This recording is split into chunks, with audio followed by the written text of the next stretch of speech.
విజయవాడ ఇంద్రకీలాద్రిపై శరన్నవరాత్రి ఉత్సవాలు అంగరంగ వైభవంగా ప్రారంభమయ్యాయి. తొలి రోజు అమ్మవారు శ్రీ బాలా త్రిపుర సుందరి దేవి అలంకరణలో భక్తులకు దర్శనమిస్తూ ఉన్నారు.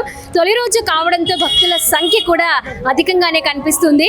మనం చూసుకోవచ్చు, ఉదయం 5 గంటల నుంచి దర్శనం అనుమతి లభించింది. అలాగే 4 గంటల నుంచి కూడా ఏర్పాటు చేసినటువంటి వినాయకుడి గుడి దగ్గర నుంచి బారికేట్లు ఏర్పాటు చేశారు. ఆ బారికేట్ల నుంచి కూడా భక్తులు అమ్మవారి దేవాలయానికి వెళ్ళడానికి బారులు తీరారు. అలాగే విఐపీలు వచ్చినా కూడా ఎలాంటి ఇబ్బంది లేకుండా క్యూ లైన్లలో భక్తులకు ఇబ్బంది లేకుండా ఉండేందుకు, అలాగే దర్శనానికి ఇబ్బంది లేకుండా ఉండేందుకు ఏర్పాట్లు అయితే చేశారు. మొత్తం 36 విభాగాలలో అధికారులు పూర్తిగా కూడా సమన్వయంగా దీనికి సంబంధించిన ఏర్పాట్లు చేస్తున్న పరిస్థితి కనిపిస్తుంది.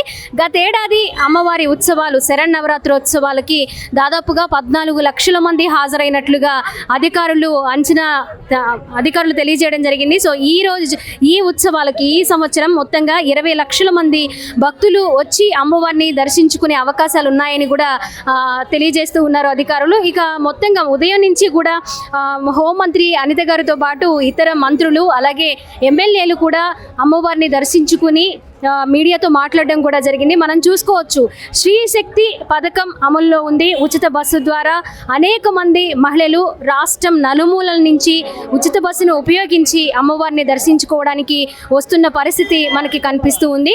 అయితే మార్గం మధ్యలో వినాయకుడి గుడి దగ్గర నుంచి ఏర్పాటు చేసిన బారికేట్లలో దాదాపు మొత్తంగా కూడా పోలీసు పర్యవేక్షణలతో పాటు సిబ్బంది కూడా వారిని పరిశీలిస్తూ ఉన్నారు. వాళ్ళకి ఎలాంటి ఇబ్బందులు లేకుండా క్యూ లైన్లో నిలబడి ఉన్న వారికి వాటర్ సదుపాయము, అలాగే మధ్యలో వారికి కూర్చోవడానికి పెద్దవారైతే వెహికల్స్ ఏర్పాటు చేశారు. డైరెక్ట్గా కొండ మీదకి వెళ్ళి అమ్మవారిని దర్శనం చేసుకోవడానికి ఒక నూతన ఎక్విప్మెంట్ని ఉపయోగించి వాళ్ళు అమ్మవారి దర్శనానికి తీసుకువెళుతున్న పరిస్థితి మనకి కనిపిస్తూ ఉంది. లాస్ట్ ఇయర్లోనే ఇలా చాలామంది, అంటే వృద్ధులు కావచ్చు, అలాగే చిన్నపిల్లలతో ఉన్న వాళ్ళు కావచ్చు, అలాగే గర్భిణీ స్త్రీలు కావచ్చు, ఇలా ఎంతమంది ఉన్నా కూడా వాళ్ళందరినీ కూడా ఒక వీల్ చైర్ని ఉపయోగించి వాలంటీర్స్గా ఉన్న వాళ్ళు దర్శనానికి తీసుకెళ్ళి మళ్ళీ వారి వెహికల్స్ కింద ఏవైతే ఉన్నాయో వారి దగ్గరికి కూడా తీసుకొచ్చి దింపుతున్న పరిస్థితి అయితే మనం గతంలోనే చూసాము. ఇప్పుడు అంతకంటే ఎక్కువ వాహనాలని ఏర్పాటు చేయడంతో పాటు ఎక్కువ ఫెసిలిటీస్ని అందుబాటులోకి తీసుకొచ్చారు. ఎందుకంటే గతేడాది కంటే ఈ ఏడాది భక్తుల సంఖ్య అధికంగా పెరిగే అవకాశం ఉండడంతో, అలాగే విజయవాడ ఉత్సవ్ పేరుతోటి మరి అనేక సాంస్కృతిక కార్యక్రమాలు ఏర్పాటు చేయడం, విజయవాడలోని ప్రధాన కూడళ్లలో మనం అంతరించిపోతున్న కళల్ని ప్రజలకి ఏదైతే ఈ దసరా నవరాత్రి ఉత్సవాల్లో వచ్చే భక్తులకి ఒక వినోదాత్మకంగా ఉండాలి అనే ఉద్దేశంతో కూడా ఈ విజయవాడ ఉత్సవాన్ని చాలా ప్రతిష్టాత్మకంగా నిర్వహిస్తున్న పరిస్థితి కనిపిస్తుంది. అనేక మంది వాలంటీర్స్ ఇక్కడ సేవలు అందిస్తూ ఉన్నారు. ఏదైనా ఇబ్బందులు ఉన్నా కూడా వారికి కొన్ని సమాచార కేంద్రాల ద్వారా తెలియజేస్తుంటే కొంతమంది వాలంటీర్స్ ఉన్నారు. ఎలా వెళ్ళాలి, ఎట్నుంచి వెళ్ళాలి, అలాగే పాదరక్షలు ఎక్కడ విడవాలి, అలాగే కేశ ఖండనశాల ఎక్కడుంది, ఇవన్నీ వివరాలు కూడా తెలియజేస్తూ ఎవరికి కూడా ఎలాంటి ఇబ్బంది లేకుండా కూడా అధికారులు ఏర్పాట్లు చేశారు. ఇక మనం చూసుకుంటే గత 10 రోజుల నుంచి కూడా విపరీతమైన ఎండలతో సాయంత్రం అయ్యేసరికి వర్షాలు పడుతున్న సందర్భాన్ని మనం చూస్తూ ఉన్నాము. ఈ విపరీతమైన ఎండల్లో ఎవరూ కూడా ఇబ్బంది పడకుండా ఉండేందుకు షెడ్లు కూడా ఏర్పాటు చేశారు. సేద తీరే షెడ్లను ఏర్పాటు చేశారు. సుదూర ప్రాంతాల నుంచి, ఇతరితర రాష్ట్రాల నుంచి కూడా, రాష్ట్రంతో పాటు తెలుగు రాష్ట్రాలతో పాటు ఇతరితర రాష్ట్రాల నుంచి కూడా ఎంతో మంది భక్తులు వచ్చే అవకాశాలు ఉన్నాయి. కాబట్టి వాళ్ళు ఇక్కడ స్టే చేసే విధంగా వాహనాల పార్కింగ్ విషయాల్లో కూడా అన్ని ఏర్పాట్లు పూర్తి చేశామని కూడా అధికారులు చెప్తున్నారు. మొత్తంగా చూసుకుంటే ఈ రోజు మొదటి రోజు కావడంతో నిజంగా విద్యుత్ కాంతులతో శోభాయమానంగా దేవాలయాన్ని అలాగే విజయవాడ మొత్తాన్ని అలంకరించడంతో పాటు విజయవాడ పరిసర ప్రాంతాల్లో కూడా ఒక నామస్మరణ, దుర్గాదేవి నామస్మరణ వినిపిస్తూ విజయవాడ ఎంటర్ అవ్వగానే ఒక భక్తి పారవస్యంలో భక్తులు నిమగ్నమయ్యే విధంగా ఏర్పాట్లు చేశారు. నిజంగా ప్రతి ఒక్కరు చాలా హ్యాపీగా అమ్మవారిని దర్శించుకునేందుకు వెళుతున్నారు. మొదటి రోజు మధ్యాహ్నానికి పరిస్థితి ఈ విధంగా ఉంటే సాయంత్రం అయిన తర్వాత, ఎందుకంటే చల్లగా ఉంటుంది, పిల్లలతో కానివ్వండి పెద్దవాళ్ళు వచ్చినా కూడా ఎలాంటి ప్రాబ్లమ్స్ లేకుండా ఉండేందుకు ఈవినింగ్ సమయాన్ని ఎక్కువగా కేటాయించే అవకాశాలు ఉన్నాయి. కాబట్టి సాయంత్రానికి ఇంకా ఎక్కువ మంది భక్తులు వచ్చే అవకాశం కనిపిస్తుంది. మొత్తంగా మొదటి రోజు అమ్మవారు శ్రీ బాలా త్రిపుర సుందరి దేవి అలంకరణలో భక్తులకు దర్శనమిస్తున్నారు. కెమెరా పర్సన్ ఫణితో స్వాతి, విజిల్ న్యూస్, దుర్గగుడి నుంచి. ఏం చెప్పు. మేము ఇక్కడ విజయవాడ నుంచి వస్తున్నాం. మేము ఎప్పటి నుంచో హెలికాప్టర్ రైడ్ కోసం చాలా ఎక్సైట్మెంట్తో ఉన్నా, కానీ ఒకేసారి 5000 జస్ట్ 7 minutes 8 minutes కోసం 5000 అంటే అందరూ కట్టలేరు కదా. సో ఎంతో కొంత తగ్గిస్తే బెటర్ అని నా ఒపీనియన్. ఓకే, ఎలా అనిపిస్తుంది? ఏర్పాట్లు ఎలా ఉన్నాయి? ఇప్పుడే చూడాలి ఇంకా ఎలా ఉన్నాయి ఏంటని. అసలే డిప్యూటీ సీఎం గారు ఉన్నారు కాబట్టి పవన్ కళ్యాణ్ ఇంకెంత బాగా చూస్తారన్న హ్యాపీనెస్తో ఇంకా ఎక్కువ చూస్తున్నాం. Thank you. 9 days వస్తారా? కన్ఫర్మ్గా వస్తాం. మ్యామ్, మీరు ఎక్కడి నుంచి వచ్చారు? మేము విజయవాడ నుండి. ఎప్పుడు వస్తూ ఉంటారు కదా, ఎలా అనిపిస్తుంది? లాస్ట్ ఇయర్ కి ఈ ఇయర్ కి ఏమైనా? ఇదే ఫస్ట్ రావడం మేడం. Okay okay. ఎలా అనిపిస్తున్నాయి ఏర్పాట్లు? బాగుంది. క్యూ లైన్స్ లో ఇబ్బంది లేదు? ఏమీ లేదు మేడం, మీకు ఎలా? బాగానే ఉందండి, సూపర్ గా ఉంది, పర్వాలేదు, హ్యాపీగా ఉన్నాం. మీరు చెప్పండి, ఎక్కడి నుంచి? విజయవాడ నుండి. ఎలా అనిపిస్తున్నాయి? బాగుంది. ఏర్పాట్లు ఎలా ఉన్నాయి నాన్న? ఎయిర్పోర్ట్ కాదు, మేము వచ్చింది. ఏర్పాట్లు ఎలా? బాగుంది. ఎక్కడి నుంచి అండి? ఉండవల్లి సెంటర్ అండి. ఎలా అనిపిస్తున్నాయి ఏర్పాట్లు? బాగున్నాయి అండి, సూపర్ ఉన్నాయి. మ్యామ్, మీరు ఎక్కడి నుంచి? ఇక్కడే విజయవాడ లాభం. మ్యామ్, ఎక్కడి నుంచి? విజయవాడ. ఎలా ఉన్నాయి ఏర్పాట్లు? బాగానే ఉన్నాయి, బాగా చేశారు. భవాని, ఎక్కడి నుంచి? జై భవాని, ఇక్కడే భవానిపురం. భవాని ఎలా ఉన్నాయి ఏర్పాట్లు? ఎలా ఉన్నాయి? బాగున్నాయి. లాస్ట్ ఇయర్ కంటే ఈ ఇయర్ ఎక్కువ మంది భక్తులు వచ్చే అవకాశాలు కనిపిస్తున్నాయి కదా. అవును, బాగున్నాయి. అనుకుంటున్నారు, ఎలా అనిపిస్తుంది? భక్తులు వస్తున్నారు ఇప్పుడు, బాగానే కౌంటరింగ్ అవన్నీ బాగానే చేశారు సిద్ధంగా పోలీసులు. బాగానే ఫ్రీగా ఉంది భవాని. థ్యాంక్ యూ బాబు. మా ఎక్కడి నుంచి? కంకిపాడు. ఎలా అనిపిస్తున్నాయి మా ఏర్పాట్లు? బాగున్నాయమ్మా, కాకపోతే కొంచెం దూరం అయిపోయింది అని పైకి వెళ్ళడానికి పెళ్ళికి వెళ్ళడానికి బాగా దూరంగా ఉంది అంతే, పిల్లలతో ఇబ్బంది. కొంచెం దగ్గరకు ఉంటే బాగుండేదని. అవి బస్సులు తీసేశారు కదా, అవి బస్సులు పైకి ఉంటే కొంచెం బాగుండేది పిల్లలతో. అమ్మా, మీరు ఎక్కడి నుంచి? కంకిపాడే. ఓకే, ఎలా ఉన్నాయి? ఫ్రీ బస్ ఉపయోగించారా? ఎలా ఉన్నాయి? లైన్స్ లో ఇబ్బంది లేదు కదా? ఏర్పాట్లు బాగున్నాయి మేడం, ఫెంటాస్టిక్ ఉన్నాయి. భక్తులు కూడా ఇబ్బంది కూడా ఏం లేదు. మీరేమంటే ఇక్కడ ఉన్న పోలీస్ బందోబస్తు కానీ, అలాగే ఎలక్ట్రికల్ సిటీ కానీ, మళ్ళీ పోలీసులు కానీ చాలా అద్భుతంగా ఉన్నాయి. ఎవరికైనా వాళ్ళకే ఉంది, ఎటువంటి ఇబ్బంది లేదు. దర్శనం కూడా చాలా హ్యాపీ జరుగుతుంది. Okay, thank you. మ్యామ్, ఎక్కడి నుంచి? ఇక్కడ నుంచి ఏర్పాట్లు ఎలా ఉన్నాయి? ఇక్కడే బాగానే ఉన్నాయండి.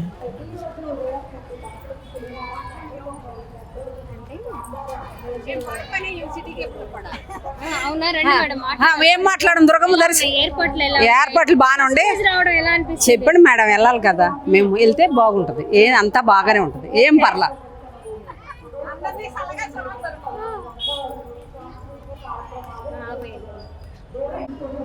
విజయవాడ ఇంద్రకీలాద్రిపై దసరా శరన్నవరాత్రులు అంగరంగ వైభవంగా ప్రారంభమయ్యాయి. ఈరోజు సోమవారం మొదటి రోజు అమ్మవారు బాలా త్రిపుర సుందరి దేవి అవతారంలో భక్తులకు దర్శనమిస్తూ ఉన్నారు. మొదటి రోజు కావడంతో భక్తులు సుదూర ప్రాంతాల నుంచి ముందుగానే వాళ్ళు ఏర్పాట్లు చేసుకొని ఆదివారం రాత్రి నుంచే ఇక్కడ ఇంద్రకీలాద్రికి చేరుకోవడం జరిగింది. ఎందుకంటే ఉదయమే అమ్మవారిని దర్శించుకుంటే కొంచెం భక్తుల తాకిడి తక్కువగా ఉంటుంది, క్యూ లైన్లో ఎక్కువసేపు ఇబ్బందులు పడే అవకాశాలు ఉండకపోవచ్చు అని కూడా వారి అభిప్రాయాన్ని వ్యక్తం చేస్తున్నారు. మొత్తంగా మనం చూసుకోవచ్చు, వినాయకుడి గుడి దగ్గర నుంచి కూడా భక్తులు ఆలయానికి వెళ్ళడానికి బారికేట్లు ఏర్పాటు చేశారు. మొత్తం 3 క్యూ లైన్ల ద్వారా భక్తులు అమ్మవారిని దర్శనం చేసుకోవడానికి అవకాశాన్ని కల్పించారు. ఏదైతే మనం కంట్రోల్ రూమ్ దగ్గర నుంచి కూడా పోలీసులు హ్యాండ్ ఓవర్ చేసుకున్నారు, అక్కడి నుంచి కూడా పోలీస్ కంట్రోల్లో ఉంటుంది ఆ ఏరియా అంతా.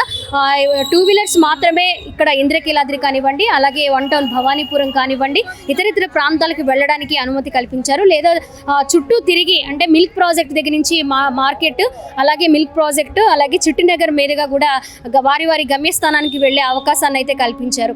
ఇప్పుడు నవరాత్రులు కావడం భక్తుల తాకిడి ఎక్కువ ఉంటుంది, వాహనాల రద్దీ పెరిగితే భక్తులు ఇబ్బంది పడే అవకాశాలు ఉంటాయి కాబట్టి వాహనాలని కేవలం ద్విచక్ర వాహనాలని మాత్రమే అనుమతించడం జరిగింది. సో మనం మార్గం మొత్తం అంటే క్యూ లైన్లో మనం చూసుకోవచ్చు, ఎక్కడ కూడా చాలా నీట్గా. లాస్ట్ ఇయర్లో దాదాపు 15 లక్షల మంది భక్తులు వచ్చి అమ్మవారిని దర్శించుకున్న పరిస్థితులు ఉన్నాయి.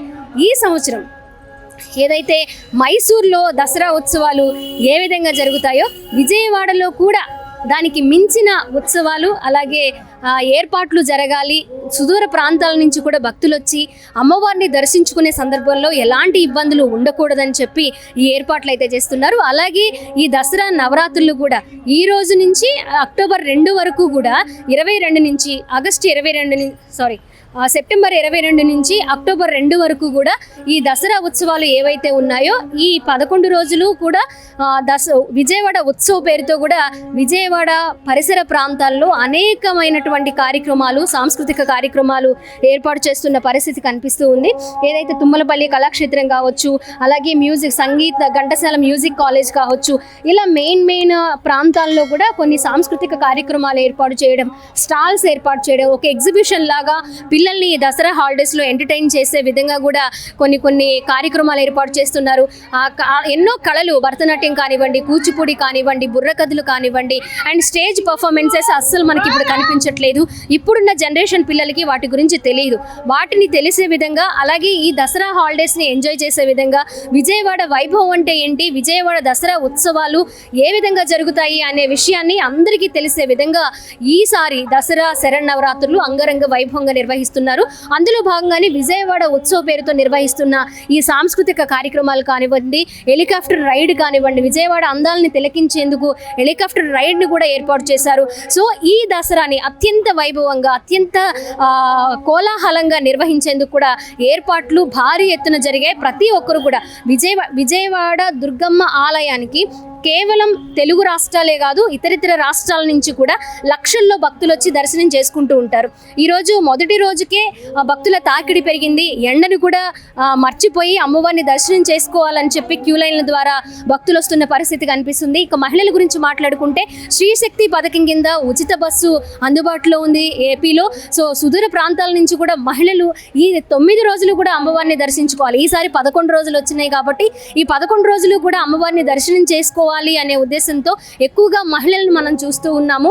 సో ఈ నేపథ్యంలో ఇక్కడ ఏర్పాట్లు కానివ్వండి, పోలీస్ సిబ్బంది కానివ్వండి, మొత్తం 36 విభాగాలలో అధికారులందరూ కూడా సమన్వయంతో పనిచేస్తున్నారు. శానిటేషన్, పోలీస్ సిబ్బంది, అలాగే ప్రతి చోట పార్కింగ్ ప్లేసెస్లో కానివ్వండి, అలాగే వాష్రూమ్స్ విషయంలో కానివ్వండి, ఎలాంటి ప్రాబ్లం అనేది రాకూడదు అనే ఉద్దేశంతో ఏర్పాట్లు చేస్తున్నారు.